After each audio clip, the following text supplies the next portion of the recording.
Hello and welcome to the Energy Connect studio at the World Utilities Congress 2025 in Abu Dhabi. I'm delighted to have sitting next to me in the studio today Dr. Oxana Dankova, partner and director at Boston Consulting Group. Thank you so much, Dr. Oxana, for being with us in the studio today. Pleasure to be here. Thank you for inviting. Thank you.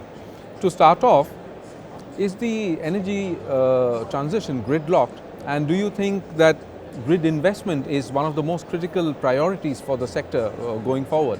I don't quite like the word gridlocked, but I do agree that grid is critical to unlock the energy transition in a way that we are building a lot of renewable generation and we are also electrifying a lot of demand. And to bring that renewable energy to this demand, it does require grid. And it does require a lot more grid than we used to have and a different capability of the grid. So yes, that is critical. Now you have spoken a lot about flexibility management when it comes to the grid. How do you see that as an enabler of the energy transition, and why is it increasingly becoming a point of focus for the transition to succeed?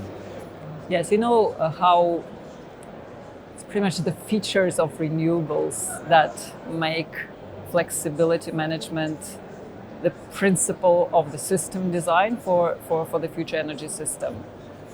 And the reason is pretty much that most renewables that we are building are weather dependent, so they're not as predictable and not as dispatchable as we used to have generation on the systems. So what this means is, first thing is just the ability to match our supply to our demand is not a given anymore. So we need to really find ways to shift either the demand in time or shift our supply in time. The second bit that's also important is that most of the renewables, again, the solar in particular, when we connect this to the grid, they're not providing us this traditional rotation that we are used to and our systems are built for, to provide that inertia in the grid, the frequency, grid stability.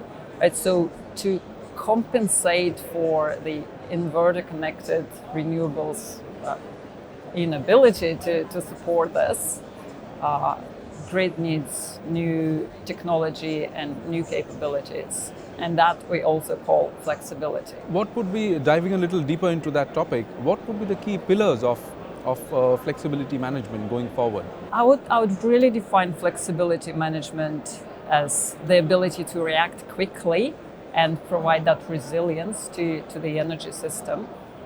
And if we think what is covered by flexibility, it's everything, right? It's the ability of the generation plants to ramp up and down quickly, especially when we talk about gas generation that remains in the system, nuclear generation that's traditionally has been very inflexible, right? But there is potential to build in some flexibility in there. So that's the generation. Then on the demand side as well, we have customers who are able to flex, right? And they're pretty much, you can become an energy trader as a customer in the future. So building that ability to flexibilize your demand and fit the load to the hours where you have most cheap and available renewable generation, that's also flexibility, right? And then the grid in the middle, that has two things to think about. One is just grid constraints, so equipment constraints to ability to pass through the gigawatts of energy at a given moment is defined by the equipment. So the need to match again supply and demand at every moment in time is really, really critical.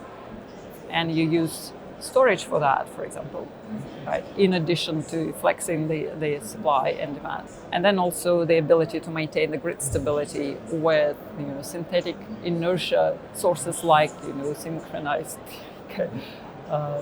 condensers, grid forming inverters as a technology that's really picking up recently. That's an excellent point. And how do you see, once all these pillars are in place, how do you see flexibility management not just helping out with the growth of the penetration of renewables into the mix, but also boosting energy security in the long run? Yes, that is an excellent question, especially thinking of the outages and blackouts we've seen just the last month in Europe.